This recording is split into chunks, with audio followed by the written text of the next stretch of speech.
Avtostop.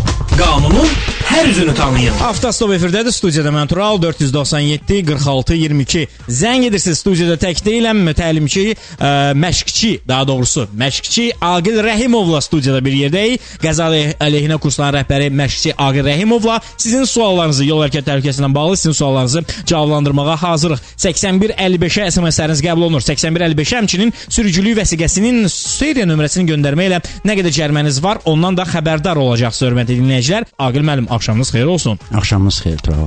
Necə gəldiniz? Tural, normal, yalnız 3 koronada.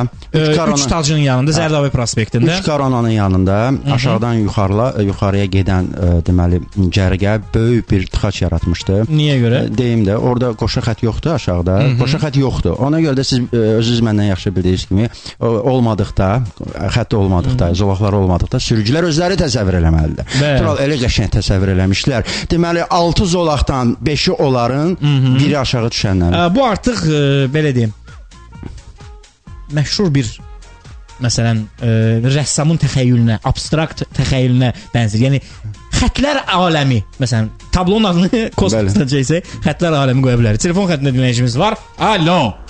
Salam, Tural bəy. Ələkə salam, kimdən danışıram? Zaurdur mənim adım. Zaur, haradasınız? Hal-hazırda Buzovnadayam. Vəziyyət necədir Buzovnada? Vəziyyət çox yaxşı, əladır. Siz də 6 zolaqdan 5-ini özünüzə saxlayıb birini başqalarına verirsiniz? Valla 6 zolaqdan 5-də özümüzə 6 zolaqlı yol, aeroport yolu nəzərdə tutursunuz? Yox, məsəl üçün deyirəm də, yəni zolağın çoxunu özünüzdə saxlayıb birini yalnız qarşıdan gələnlərə verirsiniz. Adətən bizdə tıxacda belə olur da. Hə, tıxacda onu düz deyirsiniz. Bizim sürücülərə xas olan işdir o. Siz onlardansınızmı? Valla bilirsiniz, istisna halları olmaqla çalışırıq, elə olmayaq. İstisna hal deyəndə siz Zaur nəyə nəzərdə tutursunuz? Görürsünüz, tələsirsiniz, müəyyən işlər çıxır, nəsə tələsən vaxtımız olur, onu nəzərə alsaq. Və siz də öz təxəyyülünüzü işə salıb başlayırsınız zolaq çəkməyə şəhərin içərisində. O, hərdən olur da. Buyurun, sualınız. Mənim sualım nədir, Tural bəy? Bilirsiniz, bu neçə vaxtı mən sizin elə hər dəfə biz hamımız daim sizin dinləyiciniz. Sağ olun, təşəkkür edirəm. Sizə Aqil bəy də salamlayıram bugün. Bilirsiniz, nə bir problem yaranır bugün sürücülərdə? Bu, indi neçə verilişdir ki, vətəndaşlar, sürücülər hamı müraciət edir. Bu radarlarla əlaqədar olaraq bir çox, yəni mənim də başıma gəlmişdi. Mən bilmirdim ki, qəfil mənim maşınımı cərimə meydançasına apardılar Sahil metrosunun yanında. Orada mənə məlumat verdilər ki, bəs sənin demək, həbs veriblər sənin maşına, mənim xəbərim olmadan yanvar ayında. Mən getdim düzdür şəhər yol patrul xidmətində bu məsələni araşdırdım. Mənə bir arayış verdilər ki, daha hər halda heç nə yoxdur, kim saxlasız göstərə bilərsən, bir həftə ərzində kompüterdən silinəcək. Soruşdum, nə ilə əlaqədardır, bu ünvana niyə gəlmir, maşın mənim öz adımadır, mən o qeydiyyatdayam. Əvvəllər telefonla zəng vururdular, nəsə cərimə olanda ödəyir deyilir. Yəni nəsə bir kompromisə gəlirdik.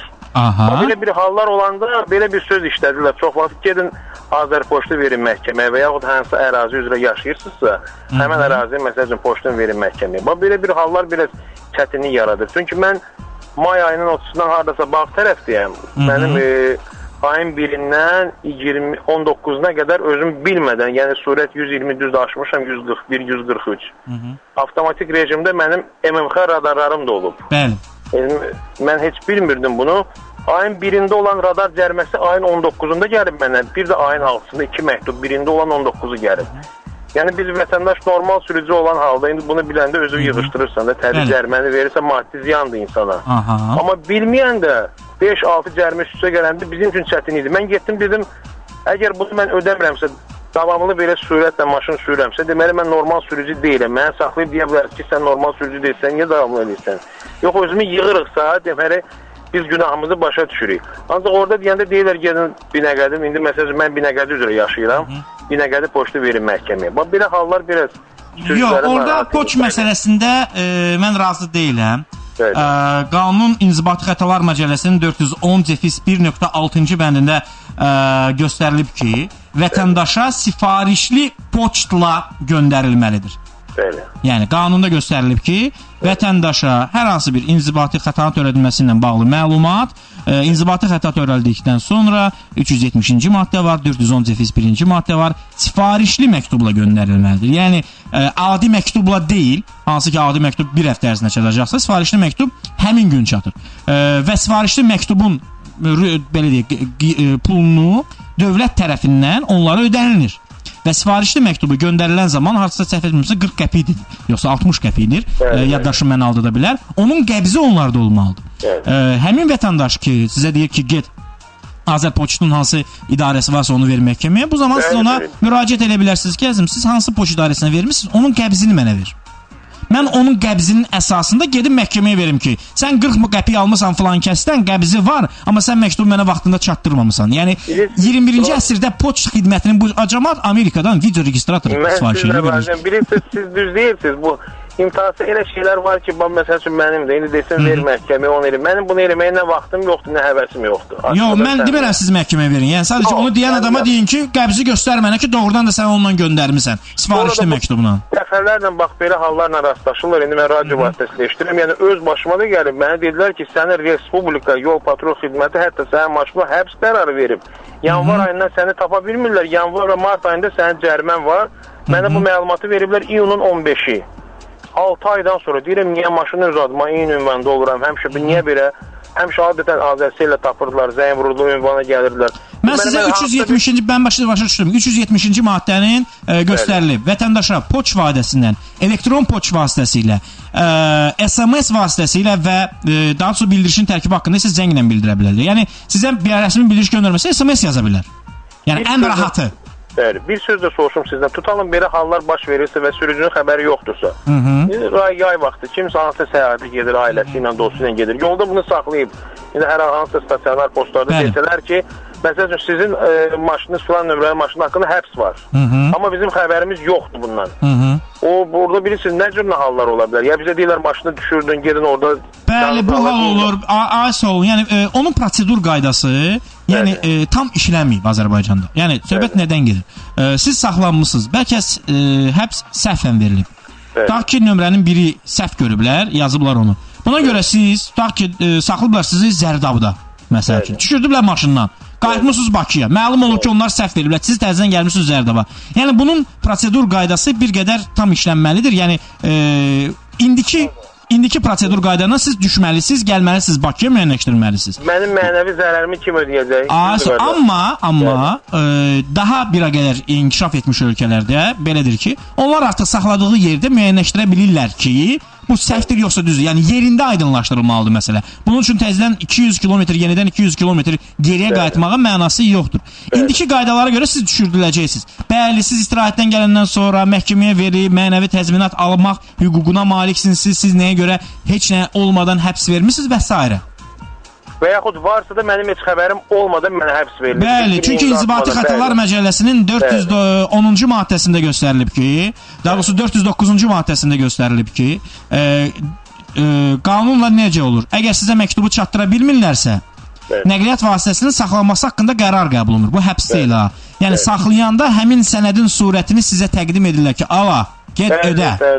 Qanunda bu göstərilib 409-cu maddədə. Ondan sonra icra başlamalıdır. Ondan sonra icra eləməsəz icra başlamalıdır. İstənilən halda bu ya poçt vasitəsilə, ya elektron məktub vasitəsilə, ya SMS vasitəsilə məktub göndərilibsə onun tərkibi haqqında telefonla cavab göndərilməlidir. Bu sənədlərin heç biri yoxdursa, maşın haqqında həbs verilməsi qanuna uyğun deyil. Təşəkkürlər, çox sağ olun. Sağ olun Tural bəy, çox sağ olun Tural bəy. Siz sağ olun. Aqil müəllim, sizin deyəsən belə şeylərlə probleminiz olmur. Yəni sürücülərin bu radar məktub problemləri sizdən uzaqdır.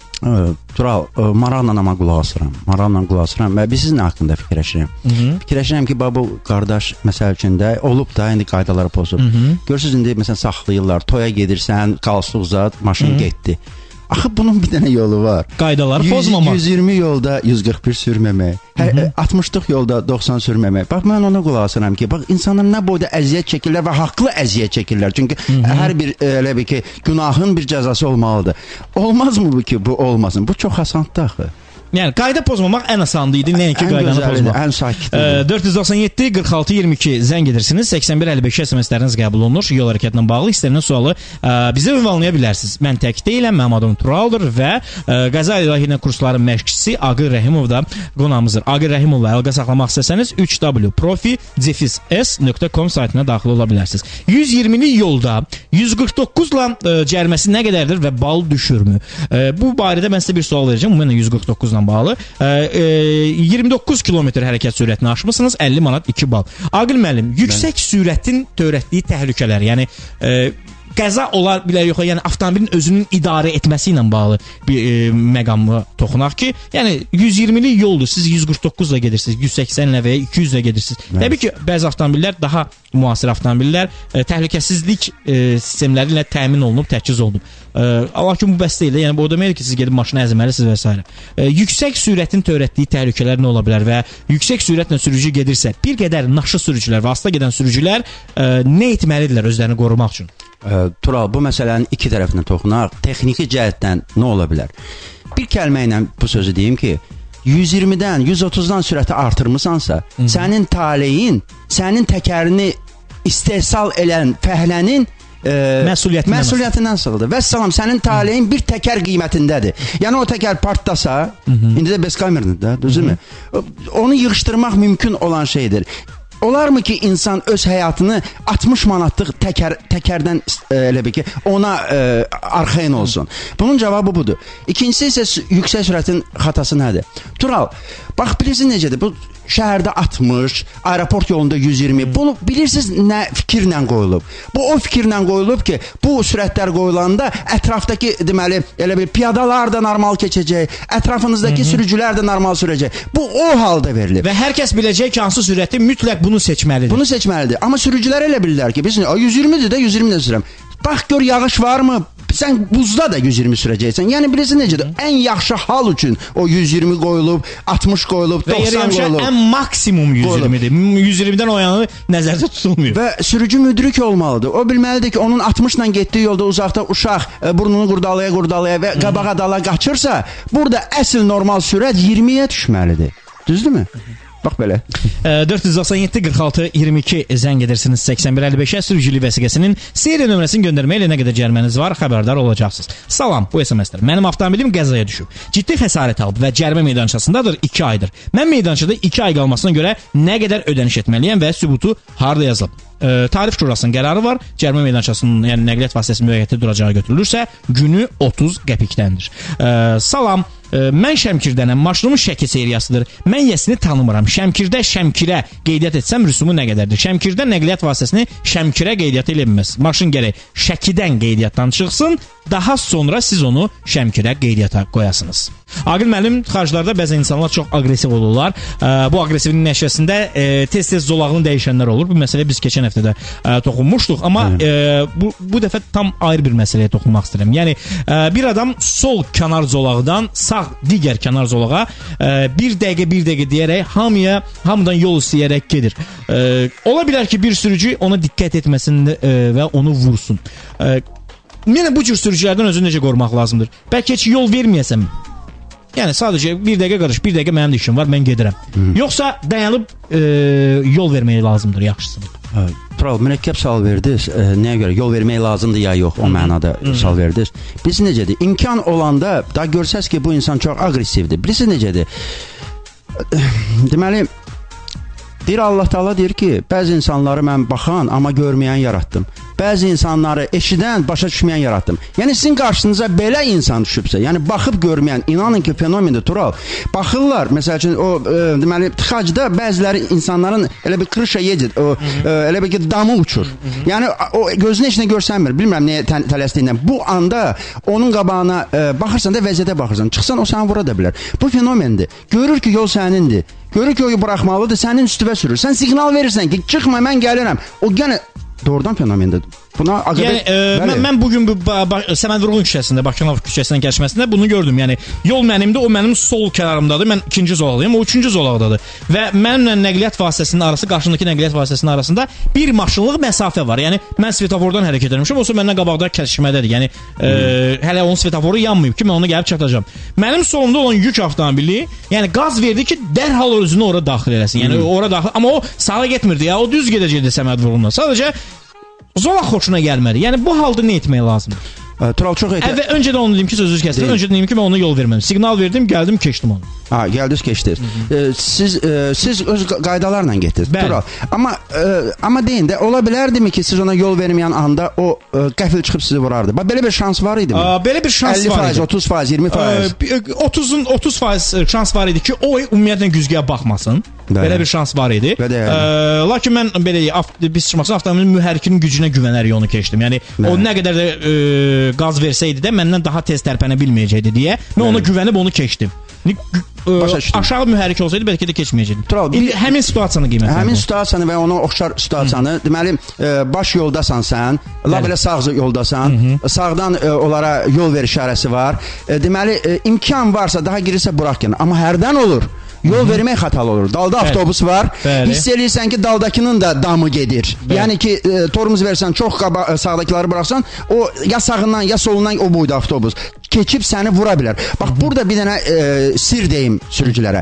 Yəni, sağdakılar çıxmaq istəyir. Siz görürsünüz ki, imkan yoxdur buraxmağa. Siz 1 metr və ya əvvəlki avtomobilə 1 və ya metrə yarım ara qoysaz, ora girəcəklər. Burada kibrit qutusu adında distansiya var, Tural.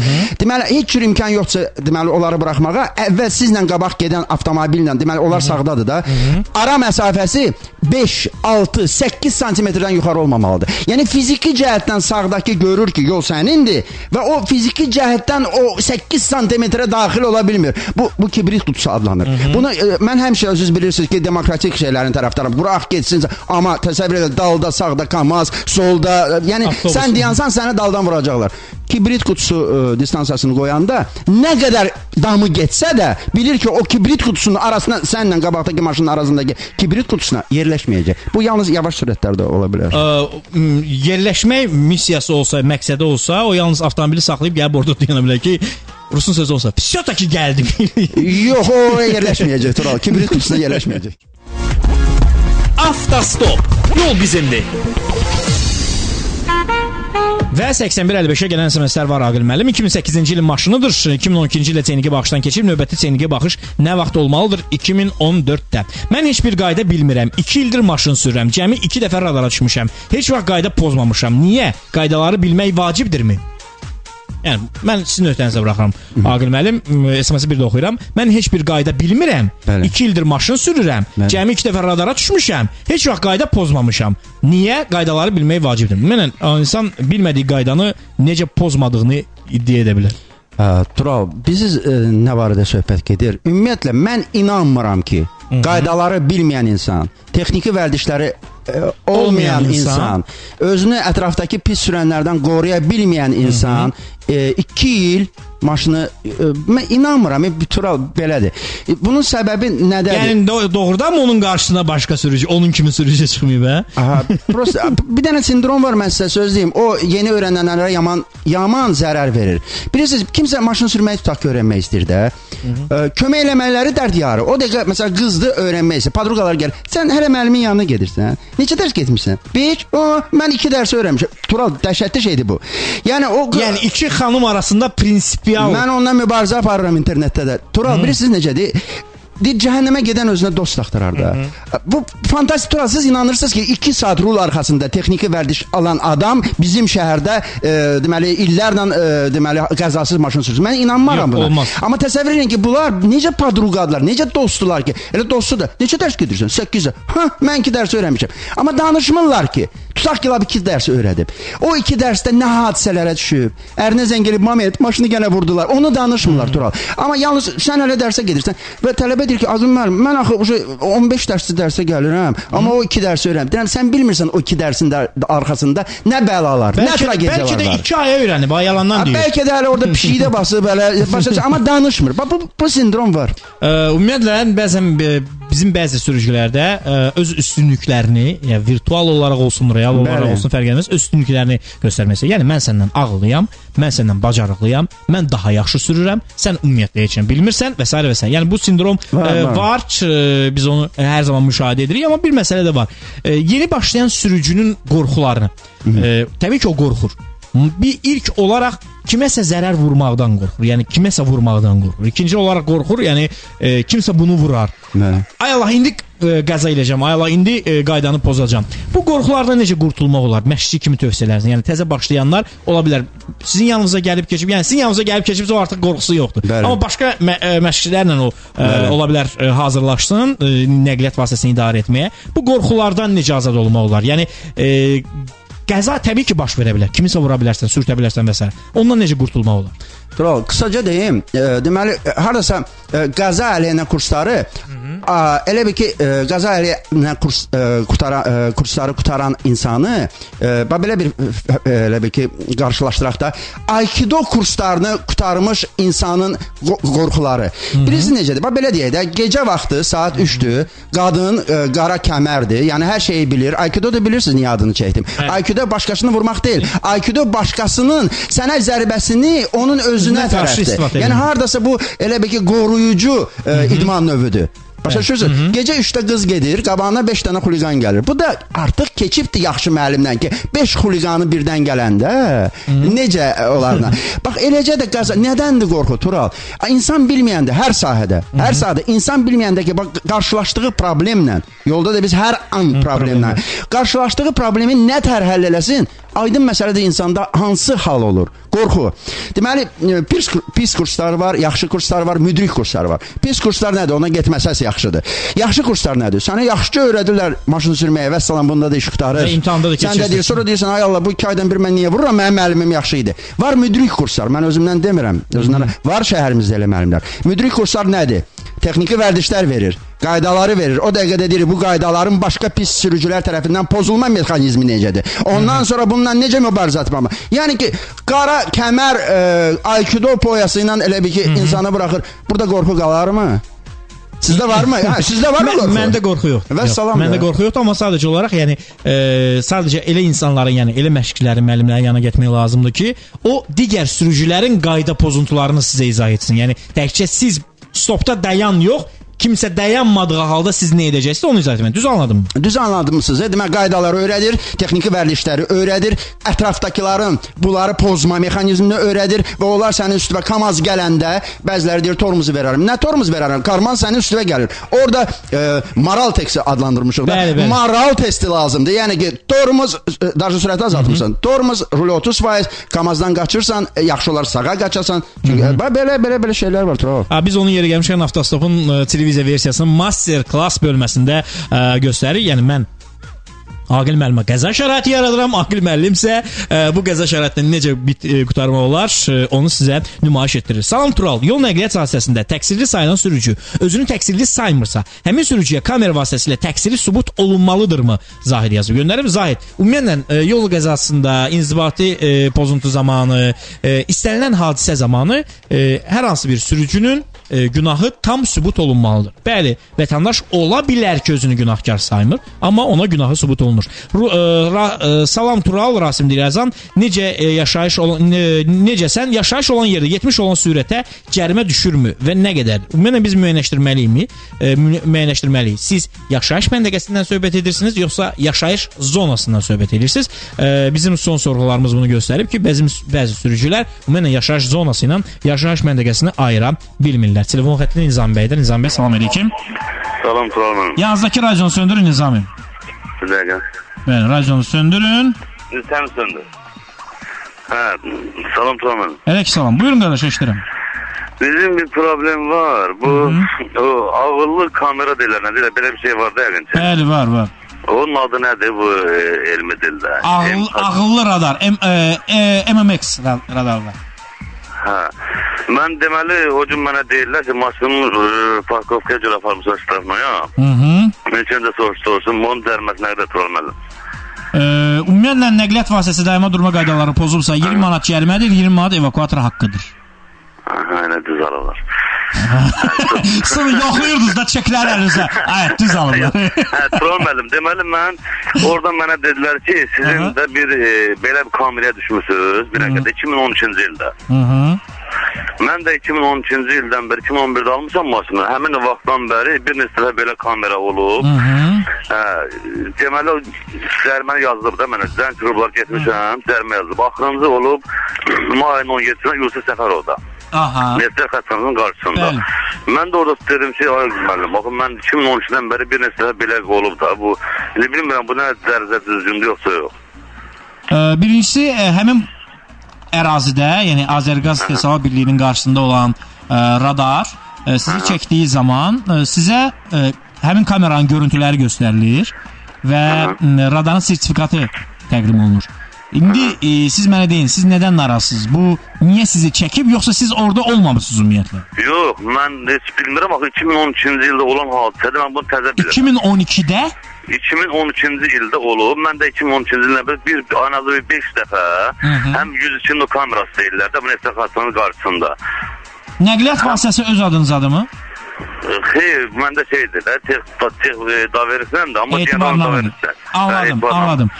Nəqliyyat vasitəsinin əsl sahibinə bəlkə məktub göndəriblər. Həmin adam bəlkə burada yoxdur, məktub qəbul olunmuyor və sizin inzibati işin axını bir illik dondurulub.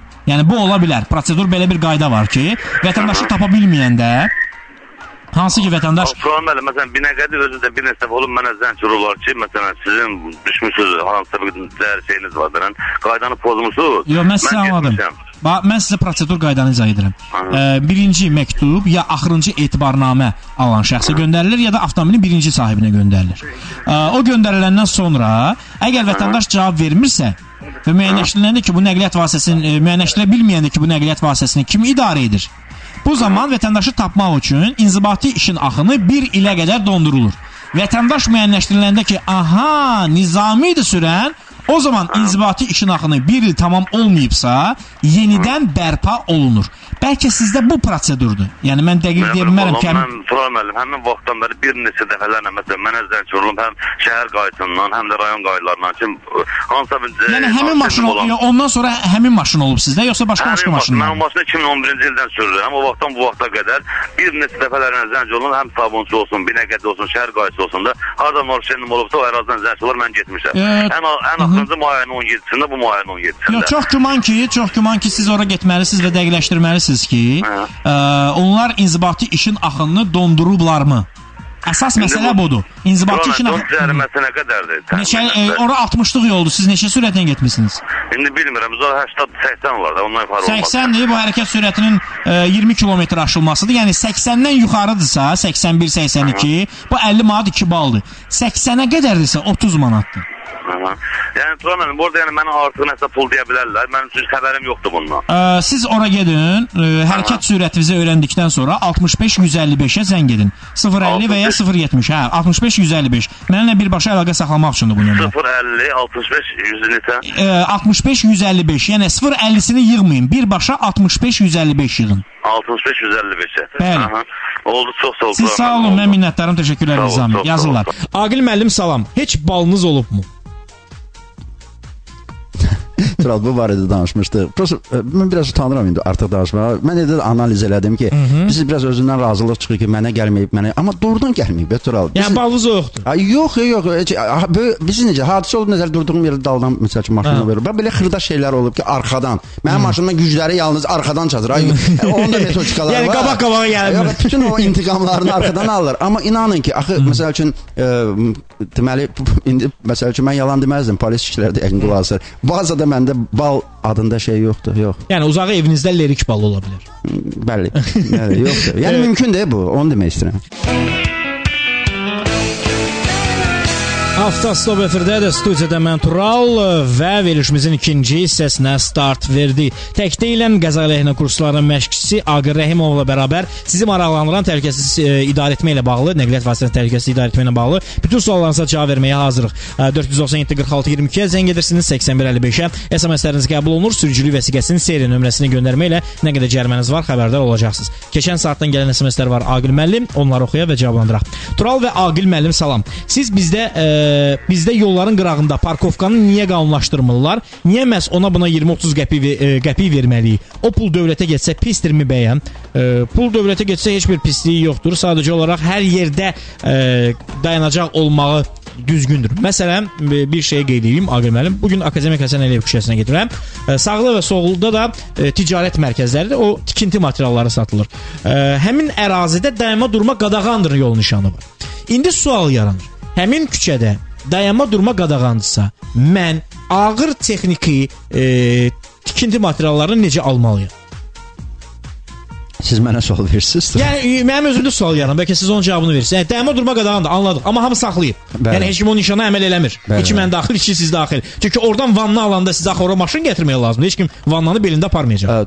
Onu başa düşürəm. Amma siz razısınızmı? Mən o həmin Həsən Əliyev küçəsinə, həmin hissəsinə, mən ora ona görə getmirəm ki. Mən bilirəm ki, orada vanna alanların maşınları durub. İndi bu da mənim pozisiyam. Başa düşürəm siz. Amma siz də vanna alsanız siz də gedəcəksiniz ora. Tural, bunun kökünü mən nədə görürəm? Artıq avtomobilizmə aid deyil. Vanna satan adam şəhərin mərkəzində olmalıdır. Yox, vanna satan adam onu vannanı hardan aparacaqlar, necə aparacaqlar, parkovkası olacaq, onu fikirləşməlidir. Razısınız bundan? Razıyam. Nə sizlikdir, nə mənlik? Razıyam. Amma istənilən halda əgər belə bir problem varsa, ya bu problem parking olması ilə həll olunmalıdır. Məsələn, asan xidmət yerləşir Akademik Həsən Əliyevdə.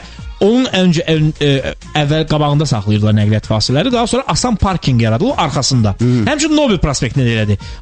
Amma ticarət mərkəzinin qabağında saxlamaya icazə vermir. Yazırlar asan parking, gəlirsən sağda saxlayırsan. Yəni problemi bu cür həll eləmək olardı. Yəni asanlıqla, necə ki asan xidmətdə eləmək olardı. Amma bütünlüklə satış məntəqələrindən ibarət olan küçədə dayanma durmanın qadağan olunması məncə düzgün deyil. Bəlkə belə eləmək olar, Tural. Orada axı iki tərəfdən dururlar. Bəli. Bəlkə belə eləmək olar. İndi bir realist olmalı. Bir tərəfində icazə veriləndə, bilmirəm də onda da axı orta xətt var. Fransın gəlsin, orta xətt söhbəti var orada. Bilmirəm, Tural, bu sualın cavabını bilmirəm. Nə deyim? Onun cavabını təbii ki, siz də bilmirsiniz, biz də bilmirik. Amma bir nişan qoyanda onu diqqətli olmaq lazım. Məsələn, bir situasiya var, onu biz bazar günü belə olmaz rubrikasında göstərəcəyik. Şəmsi Bədəlbəli küçəsi bu konservatoriyanın qarşısı olan küçədir. Rəşid Behbudova kəsişir bu küçə. Həmin küçədə daima durmağa icazə var. Amma məntiqlə soruşulur ki, niyə görə orada dayanma durmağa icazə var? Şəhərin mərkəzidir.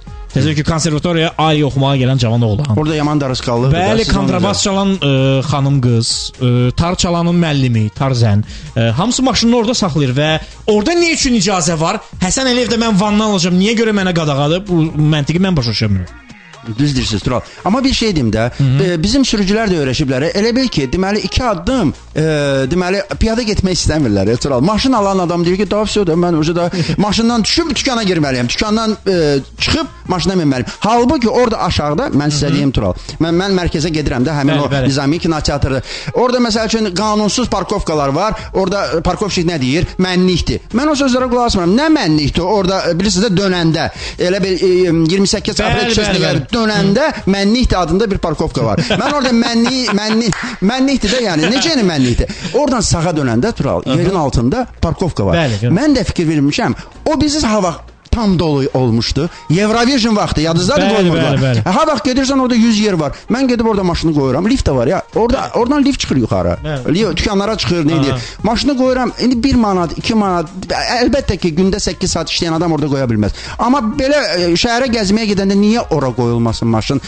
Konservatorun yanına qoyulsun. Nə var ki, 5 dəqiqə ayaqla getmək lazımdır. Məsəl üçün. İndi yeri gəlmişkən bir əlavəni edim dediklərinizə. Ümumiyyətlə hörmətli sürücülər, Azərbaycan Respublikasının yol hərəkəti haqqında qanunda parkovşik dayanma durma qadağandır nişanı qüvvədən salmır. Yəni elə bir yol polisi nişanı qüvvədən sala bilər. Amma parkovşik dayanma durma qadağandır yol nişanını qüvvədən salmır. Yəni kimsə gəlib sizin avtomobilinizi, evakuatorunuzu götürsə, parkovşik ümumiyyətlə sizdən qabaq orada olmayacaq. O deyir ki, mən səni vəbşə tanımıram. Mən tanımıram. 497-46-22-yə zəng edən dinləyicimiz var. Onu da Hamletdir. Hamlet, salam əleykum. Əleykum əssalam. Hardasın Hamlet bəy? Salam əleykum, salam. Əleykum salam, deyirəm, hardasınız? Mən indi avtobusda. Avtobusda vəziyyət necədir? Bəli. Sürürsünüz avtobusu? Yox. Bəs? Elə prosta oturmuşam avtobusda. Əcəb edirsiniz. Neçə nömrəli avtobusdur Hamlet bəy? 38 saylı marşrut. 38 saylı marşrut. Buyurun, eşidirik. Sualınız varsa deyən nə deyim? Mən bir dənə problem var. Mən protokol yazılmışdı federalın üzərində. Aha. O protokolun cəriməsi mən hardasa bu ayın əvvəli ödədim. O da olmuşdu 153 manat 60 qəpik.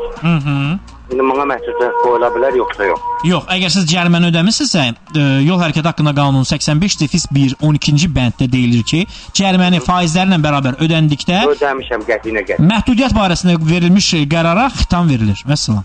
Axı məndə də qaraçıqo qaydan da onu götürürlər vəsəqə, sürücülü vəsəqəmi ki, sənə məclisin göndərəcək məhkəməyə, sənə məhdudiyət qoyulur. Yox, siz gedin və çeklərinizi təqdim edin. Təkrar edin. Qanunu təkrar edirsiniz. Yol hərəkəti haqqında qanun 85-1-ci maddə. 85-1-ci maddə. 12-ci bənd. Dinə qardaş, ucadan oxu, eşidək görək orada nə yazılıb. Çox sağ olun. Siz sağ olun. Mən minnətdaram, təşəkkürlər. Salam Tural. 10 gün olar mənim maşınımda olan yüksək və səs avazlı siqnalı YPX çıxartdı. Əcəb elədi. Və cərimə yazdı. Düz elədi. Cəriməni ödədim və bildirdi ki, 15 günə göndərəcək siqnalı məhkəməyə. Bu belədirmi və ya icra qaydası necədir? Mən siqnal sizdən müsadirə olmalıdır. Yol hərəkəti haqqında İnzibati Xətalar Məcəlləsində 155-ci maddədə göstərilib ki, çox avazlı siqnal və ya sayrışan işıq varsa, onu sizin nəqliyyat vasitənizdən müsadirə etməlidirlər. İndi sizə, yəni siz mənə sual verirsiniz, mənim sizə sualım var. Siz həmin siqnaldan hansı məqsədlərlə istifadə edirsiniz? Yəni bu siqnal sizin nəyinizə lazımdır? Aqil müəllim, bir sual var. Bəli. Yəni bura SMS-lə gəlib. Öyrənmə tezliyi sizin kurslarda necədir? Yəni necə tezmi öyrənirik yoxsa gecmi öyrənirik? Tural. Yəni məncə bu insanın özündən asılı olar, hə? İnsanın özündən ümumiyyətlə mənim kurslarımı qoyaq bir qırağa.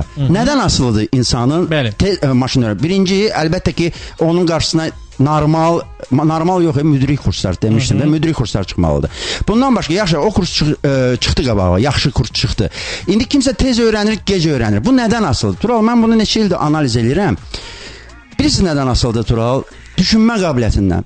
Yəni 50% yaxşı müəllimdən asılıdırsa, 50% o insan düşünə bilir ya yox, bu birinci. Yəni başqa sahələrdə düşünə bilir. Yol sahəsində bu düşünə bilir ya yox, bilikləri olmalıdır. Öncə görəndirmi? Yəni Tural, bax bütün bilikləri öyrənəndən sonra əzbərləyirlər axı bəziləri. Bax bunu düşünə bunu analiz etmək qabiliyyəti lazımdır. Ondan sonra maşın sürmək nədir Tural? Deməli, situasiya, beyin işləyir, qərar qəbul edir. Amma bu qərar yeganə düzgün qərar olmalıdır. Bax bu yeganə düzgün qərarları da o kurslar öyrədir. Ümumiyyətlə mən sizə deyim, insanın beynindən asılıdır bu 100%.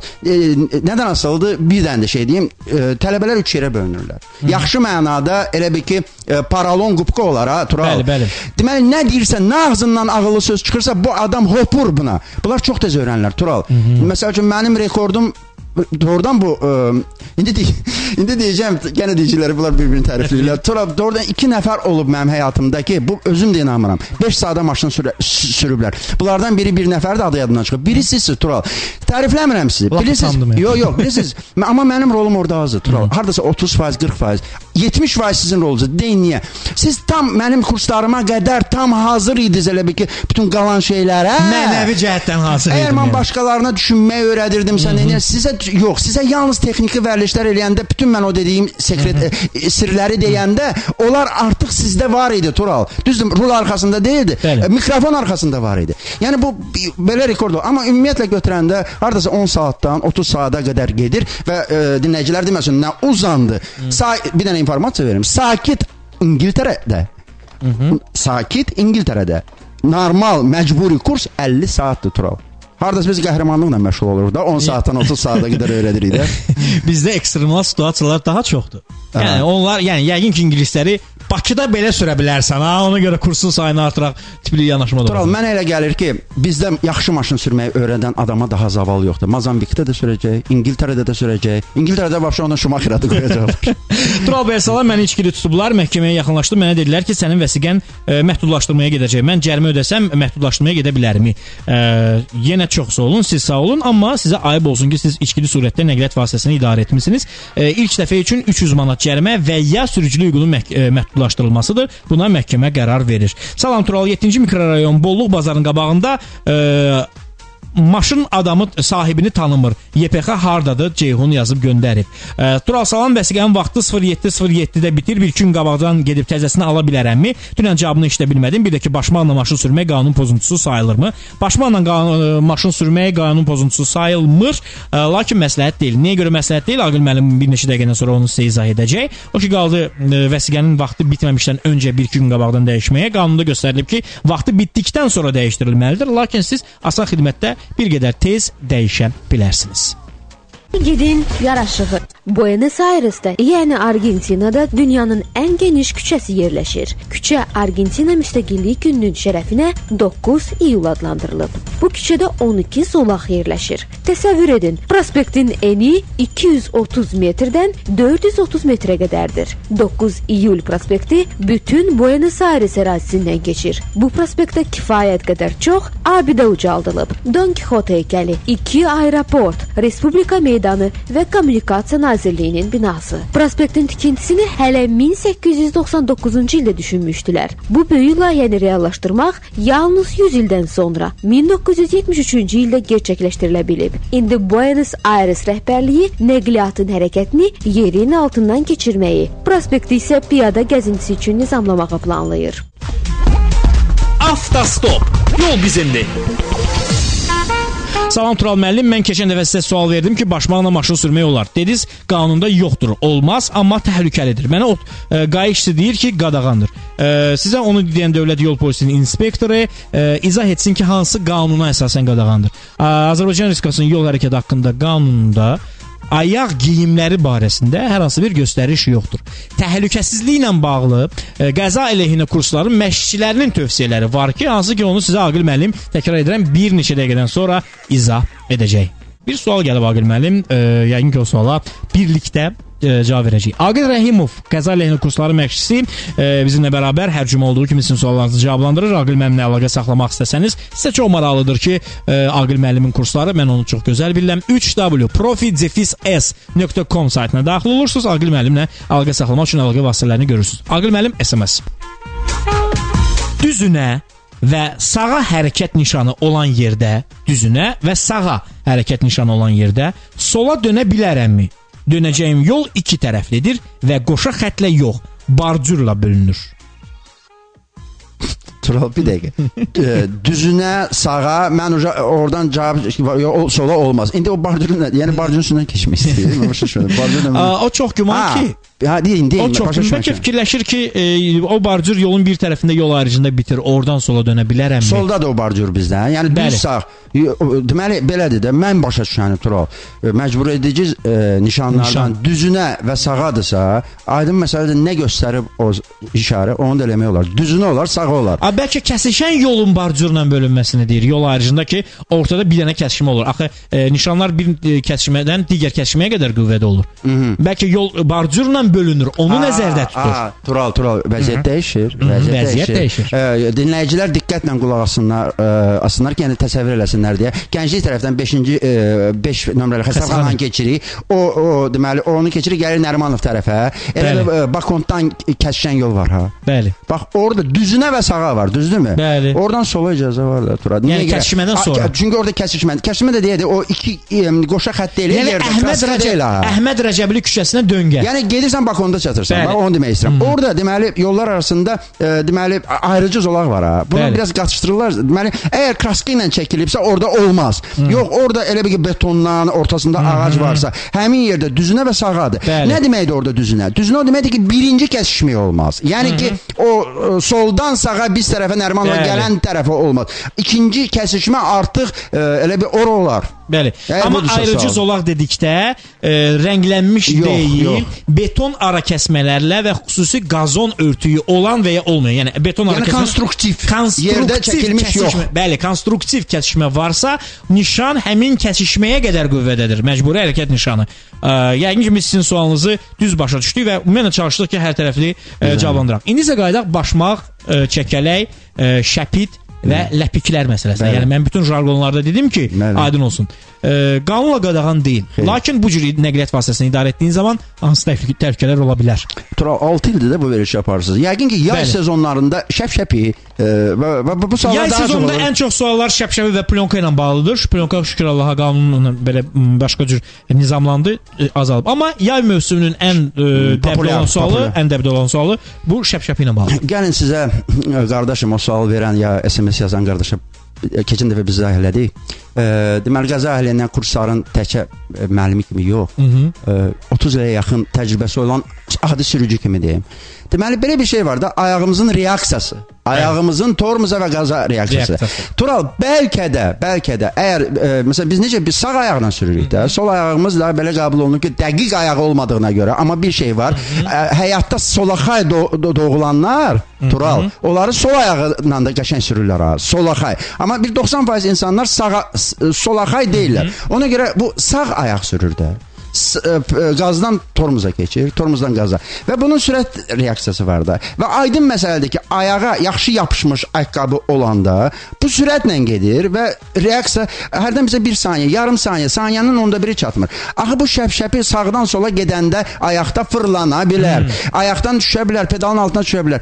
Hər tərəfli, yəni bu riskdir də. Nə olar qanunda icazə verilmir? Mən sizə bir şey deyim, mən onu sınadım özümdə. Yəni siz bilirsiniz, mən adətən belə sınaqlar keçirməyin, eksperimentlərini eləməyin pərkarıyam. Yəni mən yoxlamaq istədim ki, doğrudan mı idarə etmək olar, yoxsa yox. Ənənəvi şəp-şəpi də giyindim, oturdum nəqliyyat vasitəmə və qazın çox sərt basırdım. Yəni qaz pedalına çox sərt basırdım, tormuza çox sərt basırdım.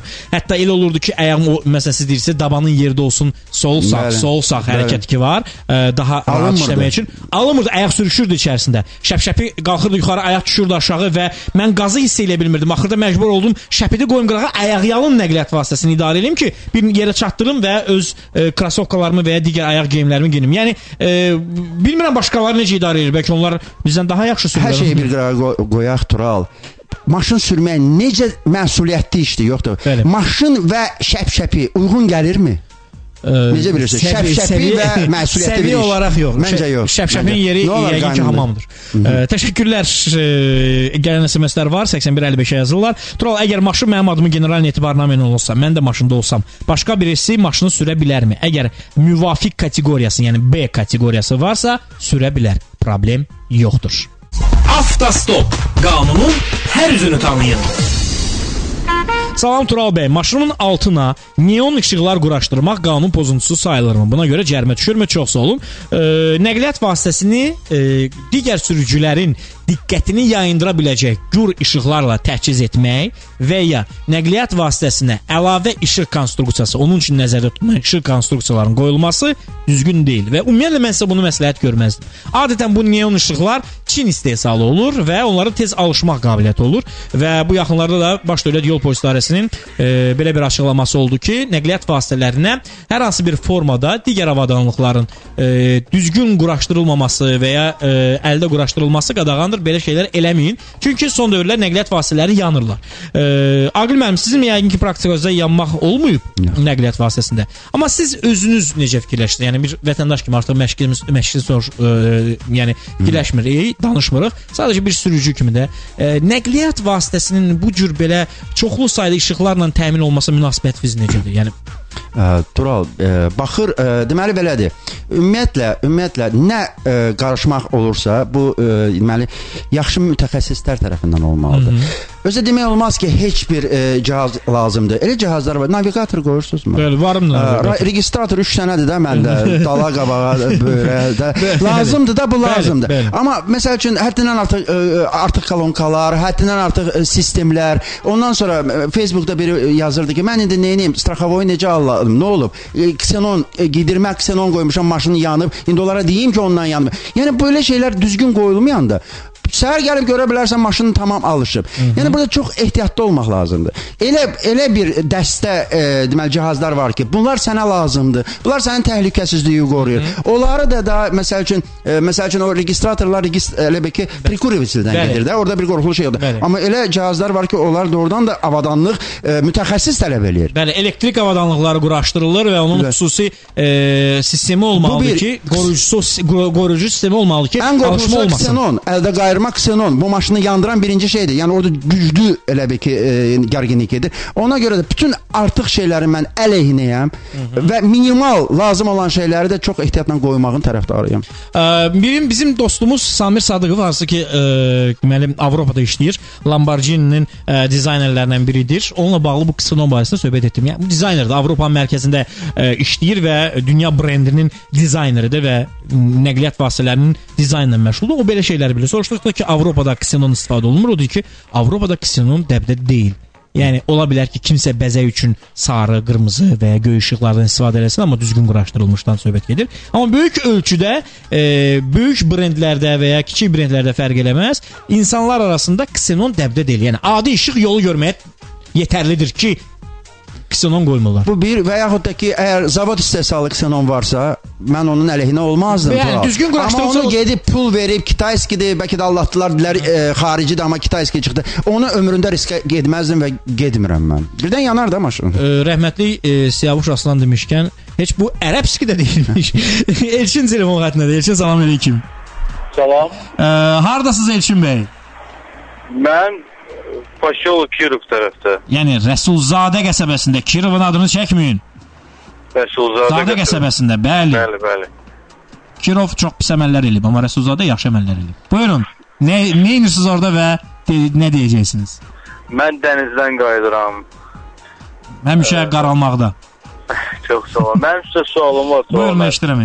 Mən heç şeysinə görə gözləmirdim ki, düşəcəm sizə. Onu gördüm, həyəcanlısınız. Yəni, sanki bir intellektual yarışmada artıq iştirak edirsiniz, pul uduşu var ortada. Elə bir həyəcan var sizdə. Yox, mənim prosta problemim var. Mən istəyirəm ki, kömək eləsin mənə onun həllində. Buyurun, nə üçün iştirik? Mən deməli özüm sürücü işləyirəm şirkətdə. Deməli 2 iyun tarixində mən Yusif Səfərov küçəsində, yəni o indiki Şıxlinski xəstəxanası. Bəli. Orada radara düşmüşəm. Deməli radar mənə gəlib ayın 1-i, bax bu ayın 1-i, iyulun 1-i ki, siz radara düşmüşsünüz və yazılıb orada sürət 106. 106. Deməli orada 60-dır sürət. Deməli mənim maşında 2 dənə cihaz var. Bir cihazın adı VDO-dur, Draverat deyirlər ona. Yəni o cihazla mən ümumiyyətlə ştatdan yuxarı heç yanda sürmürəm. Ne ki o küçədə hər və bir cihaz da var, GPRS deyirlər ona. O da müəyyən şirkət onu ustanovka eləyib. Yəni mən getdim onlardan çıxarışları elədim. Onda mənim sürətim göstərib ki 62 idi. İkisi də eyni şey göstərir. Getmişəm deməli dövlət yol polisinə. Dövlət yol polisi mənə göndərdi şəhər qayısına. Şəhər qayısı göndərdi Respublikanski qayaya. Gedirəm, deyirlər yox bu belə şey deyir, bu elektronlu protokoldur yazılıb. Deyirəm ay qardaş, mən özüm də belə deyir, yəni uşaq deyirəm ki, burada 2 dənə cihazın göstəricisi belədir. Mən özüm də bilirəm ki, bu maşını məndən başqa sürən yoxdur.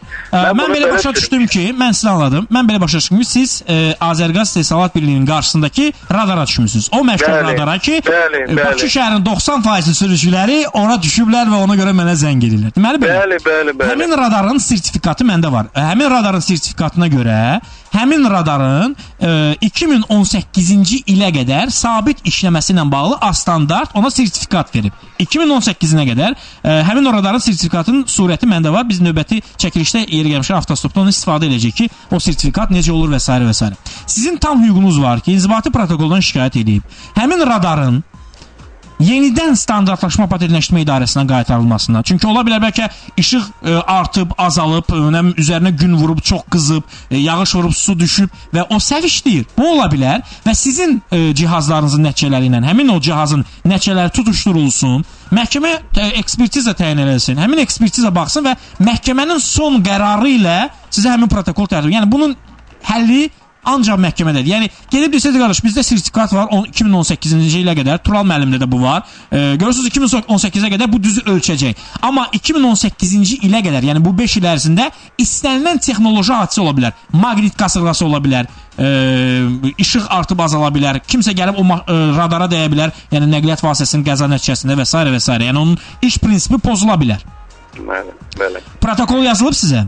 Bəli, yazılıb. Siz məhkəməyə müraciət edirsiniz. Qeydiyyatda olduğunuz ünvan üzrə ola bilər və ya İnzibati İqtisad Məhkəməsi ola bilər. Məhkəməyə müraciət edirsiniz. Öz avtomobilinizin nəticələrini, yəni o cihazların nəticələrini təqdim edirsiniz. İddia ərizəsində İnzibati protokolu təqdim və iddia qaldırırsınız ki, həmin o radar yenidən texniki müayinəyə göndərilsin, ekspertiza baxsın ki, bəlkə bu doğrudan da düz işləmir. Ola bilər də texnikadır. Bəlkə doğrudan da sizinki düz işləmir. Siz həqiqətən də 100-dən getmişsiniz. Biz onu da bilmirik. Sizə bir söz deyim ki, mən dövlət yol polisində olanda orada bir neçə nəfər həmin o Yusif Səfərov küçəsi ilə bağlı ora müraciət edir. Mən sizə deyim, siz mənə zəng edən sayca 400 neçənci adamsınız, bilməm də. Yəni o sayı etmir. 400 neçənci adamsınız ki, Yusif Səfərdən. Yəni siz deyirsiniz məsələn adam var ki, mən deyir taksi sürücüsündən gəlmiş ki, mən qardaş deyir oradan 50 ilə getmişəm. Mənə deyirlər ki, sən 90 ilə getmisən. Halbuki qayda qanunudur, riayət edirik, bilirik də orada sürət neçədir, 40 ildir şəhərdə yaşayıram. Və mən belə başa düşdüm ki, siz belə çox ciddi bir şirkətdə işləyirsiniz ki, hansı ki bu 2 dənə cihaz sizdə var. Məndən sizə məsləhət, onu məhkəməyə, yəni hər gün məhkəməyə getməyəcəksiniz. İddia ərizəsi veriləcək, məhkəməyə gün təyin olunacaq. Bu ekspertiza rəyi mənim özümə də çox maraqlıdır ki, ekspertiza nə deyəcək? Doğrudan bəlkə radar səhv işləyir və biz yüzlərlə sürücünü bu bəladan xilas edəcəyik bəlkə. Doğrudan da bəlkə səhv işləyir. Bağışlayın sözü. Mən prinsipi bir məktub yazmışam. İstəyirdim şəhər yol polisi idarəsinə birinci göndərim. Ondan sonra yəni oradan bir reaksiya olmasa məhkəməyə göndərəm. İndi siz belə deyirsiniz. Onlar sizə həmin radarın surətini ekspertizadan, yəni standartdan keçməsinin surətini sizə verəcəklər, necə ki mən götürmüşəm. Yəni o surəti verəcəklər. İstəsiniz ATV gəlin, onun surətini mən sizə göstərim. Orada yazılıb 2018-ci ilə qədər etibarlıdır bu sertifikat. Həmçinin maqnit qasırğaları da ola bilər. Ona görə məhkəməyə getmək məsləhətdir. Çox sağ olun Tural müəllim. Siz sağ olun, təşəkkürlər çoxsanı üçün. Sağ olun. Yaxşı qarala bildiniz heç olmasa dənizdə. Əla. Təşəkkürlər, çox sağ olun zəngizə görə. Minnətdaram. 497 46 22-yə daha zəng etmirsiniz, amma 81 55-ə gələn SMS-lər var. Aqil müəllim, siz yəqin ki Yusif Səfərovdan istifadə eləməmisiniz o küçədə. Hansıdır o Leyla Şıxni? Orada nə qoy var ki, səhərdən bilirsiniz dözün. Nə var ki orada? 60-landır da. Orada sürət 60-dır. Nə var, nə olub orada? Yox, deməli, hava qoyublar. Yox, radar stasionar radarda həmişə orada var. Nə olub axır vaxtlar? İndi qardaş deyir ki, axır vaxtlar insanlar çoxsu deyir ki, mən 60-la getmişəm, amma mən orada yazırlar ki, sən 90-la getmisən. Yəni, mən artıq şübhələnirəm ki, radar düzgün işləmir. Orada sertifikat hava verilib. Bu günlərdə, yoxsa bir neçə il əvvəl, yəni düzgün işləmir. Səhv etmirəmsə, sertifikat 2013-cü ildə verilib. Amma 2018, yəni 5 illik müddətidir. Sertifikatın surəti məndə maşındadır. Yəni 2018-də qüvvədədir. Amma bəlkə çox şey dəyişib. Bəlkə çünki son dövrlər maqnit qasırğaları və günəşin aktivliyi artıb. Belədir də. Mən yalnız nə deyirəm? O mənim hər gün keçdiyim yoldur. Mən sizin, yəni onun xarab olduğuna və yaxud onun gün vurduğuna yalnız mənə bildiriş gəldikdən sonra belə sizə xəbər eləyəcəm. Mənə ki gəldi ki, məsəl üçün sən 90-dan gedəcəm Tural, nəsə orada xarabdır. Mənə gəlməyib, gündə keçirəm. Gidimir amma hər şey ola bilər. Amma gündə keçirəm. Mən hələ ki gəlməyib. Gələn kimi deyəcəm sənə. Səhər tezdən gedirsiniz, diqqətiniz yayılır. Gündə qurban olum sənə. Gündə oradan 15 dəfə keçirik tələbələrlə Tural, nə səhər, nə axşam. Oradan keçirik. Olur da bəzən sürücü deyir ki, fikirli olur, maşın az olub, elə bilib 60 da əslində 90-dır. Bu ola bilərmi? Yəni spidometrdə rəqəmlərin səhv salınması. Nə deyim? İndi deyəcək ki, ola bilər, sürücülər deyəcəklər bizim əleyhimizə. Deyəcək ola bilər. Mən nə deyim ay Tural? Mənə gəlsin kağız. Bəli, ekspertizamız Aqil müəllimdir. Aqil müəllim mənə kağız gəlsin ki 90-dan, onda deyəcəm Tural, orada nəsə problem var. Hələ ki gəlməyib də gündə 15 dəfə keçirir. Aydın. 81-55 SMS-ləriniz qəbul olunur. Gələn SMS-lər var, oxuyum. Hörmətli Tural bəy, xahiş edirəm deyin, müvafiq kateqoriya almaq üçün rüsum nə qədərdir və kəsilsəm nə qədər rüsum ödəməliyəm? Oktay yazıb göndərib. İmtahana giriş haqqı 20 manatdır. Sürücülük vəsiqəsinin dövlət rüsumu 18 manatdır. İmtahandan kəsilsəniz növbəti imtahanın qiyməti 10 manatdır. Salam Tural bəy. Standartlaşma idarəsi sertifikatları birdən artıq verilə bilməz. 5 illik qarantiya necə verilə bilər? Yəni deyirəm, o surəti məndə durur. yeri gəlmişkən o surətini mən şəklini çəkib Facebooka da yerləşdirə bilərəm. Televiziya verilişində də göstərəcəm. Orada yazıb 2018-ci ilə qədər. Yaddaşım məni aldatmırsa. Salam Tural bəy, maşın general etibarnamə ilə almışam. Onu qardaşımın adına bağışlama yolu ilə keçirə bilərəm və maşın nömrəsi dəyişirmi? Maşın nömrəsi dəyişə də bilər, dəyişməyə də bilər. Əgər eyni ərazidə yaşayırsa, yəni maşınla eyni ərazidə qeydiyyatdadırsa, nömrə dəyişməyə bilər. Lakin başqa ərazilərdəsə, yəni siz başqa yerdə qeydiyyatdasınız, qardaşınız başqa yerdə, maşın təmiz ayrı yerdə qeydiyyatdadır, bu zaman nömrə dəyişəcək. Mühafizə xidmətində işıq qaytarıcılar qutarıb ay Tural. Deyərik, Gənclər İdman Nazirliyindən göndərərlər. Salam Tural, məncə bizim sürücülər avtomobil idarə edə bilmirlər. Çox dəhşətdir. Elementar vərdişləri bilmirlər. İnanmazsınız, mən hər gün bəlkə də azı 5 nəfərlə yolda mübahisə edirəm. Yolda mübahisə etmək lazımdırmı mən sürücülərə? Necə bilirəm? Yəni adətən məndə olur. Bilirsiniz ki, bu adətən yük və avtobus sürücülərinin olur. Nadir hallarda minik avtomobillərinin ola bilər. Çünki onlar sürüb tez gedirlər. Avtobuslar hər hansı bir yerdə dayanırlar da. Yəni mübahisə etmək lazımdırmı? Tural, mən də sizin kimi cavan olanda çox mübahisə edirdim. Hərdən elə bezdirdim ki, hərdən düşürdüm maşındakı siqnal. Amma indi eləmirəm, Tural. Biraz bilirsiniz necədir? Filosof olmuşam ya, Tural. Mən oturdum, hesabladım ki, mən deməli, mübahisə edilməli adamların sayını götürsək, gündə bir 25 nəfərlə mübahisə edir. Tural, insanda can qalar. Bir 25 nəfərlə gərək mübahisə eləyərsən. Özü bizim necədir? Bizdə mübahisə mədəniyyəti də yoxdur, Tural. Sən insana deyirsən, düz eləməmsən, pəncərəni açır, yaxşı ki Winchester'da satmırlar bizə. Çardı belə vurarlar. Yəni biz qorxudan getmirik söhbət. Mənası yoxdur, Tural. Mənası, dəhşət odur ki, səhvini başa düşmək yoxdur. İnsana deyə bilərsən, sən pis atasan, onu qəbul edir, gülümsəyir. Deyirsən, amma deməli deyərsən ki, amma desən ki, sən burada düz sürmədin, o bilirsiniz səni öldürməyə yox, boğmağa hazır. Çox qəribə şeydir. Onun haqqında deyir. General etibarnamə ilə maşın almışam, nömrə 90-ladır. Şəkidə qeydiyyata adıma necə keçirdə bilərəm? Bakıdan qeydiyyatdan çıxarırsınız, gəlirsiniz Şəkiyə. Tranzit nömrə ilə 17 manat pasport, 22 manat nömrə. Amma mütləq satan şəxsin alqı-satqı müqaviləsi bağlayın. 2.8 motorun texniki baxışı nə qədərdir? 36 manat deməli yol vergisidir, 20 manat texniki baxış xidmətidir. Cəmi 56 manat. Salam Tural bəy, maşını general etibarnamə ilə almışam. Onu qardaşımın adına bağışlama elə bilərəmi? Bu suala artıq cavab verdik. Salam 944 nömrəli maşındakı sərnişinə onu çox istədiyimi deyə bilərəmmi? Zəng eləyin, deyin. Gedin nəqliyyat vasitəsinə yaxınlaşın, şüşəsini deyin. Amma bunu bizim efirdən vasitəsilə eləyə bilməzsiniz. Salam Tural, mən rayon qeydiyyatındayım. Bakıda sürücülük imtahanı verə bilərəmmi? Şəxsiyyət vəsiqəsini dəyişməliyəmmi? Bakıda müvəqqəti qeydiyyatınız varsa edə bilərsiniz. Tural müəllim, salam, salamatçılıqdır. Mənə məktub gəlib şəhər qayısında 60 olan yerdə 84-dən düşmüşəm. Getdim şəhər qayısına, deyirlər 3 bal 100 manat cərimə, düzdürmü? 24 kilometr hərəkət sürətini aşmısınız, 50 manat 2 bal. 2004-cü ilin maşınıdır. 2012-də texniki baxışdan keçib 2013-də keçməliyəmmi? 2014-də keçə bilərsiniz. Yaponun ağlı yoxdur bəyəm, Xenon qoymayıb maşına, Rəsul yazıb göndərib. Yeri gəlmişən Xenon işıqları elə Yaponiyada kəşf ediblər, amma hər avtomobilə qoyulmur bu Xenonlar. Salam, tıxacda qarşımdakı avtomobillər mənim zolağımı keçmək istəyirlər, lakin dönmə işıqlarını yandıraraq həmin vaxt mən onların hamısına yol verməliyəmmi? Deməli, tıxacda qarşımdakı avtomobillər mənim zolağımı keçmək istəyirlər, lakin dönmə işıqlarını yandıraraq həmin vaxt mən onların hamısına yol verməliyəmmi? Gəlin birinci qaydadan danışaq. Bəzi insanlar deməli dönmə işıqlarını vapşə yandırmırlar, Tural, yandırmırlar. Bəziləri də var, yandırıb ürəkləri istəyəni eləyirlər və deyəndə ki, siqnal versin, deyir, yandırdım da dönmə işıqlarını. Onlar elə bilirlər ki, dönmə işıqlarını yandırıblarsa, artıq həmin manevr eləyə bilərlər. Dönmə işıqları informasiyadır yalnız. Dönmə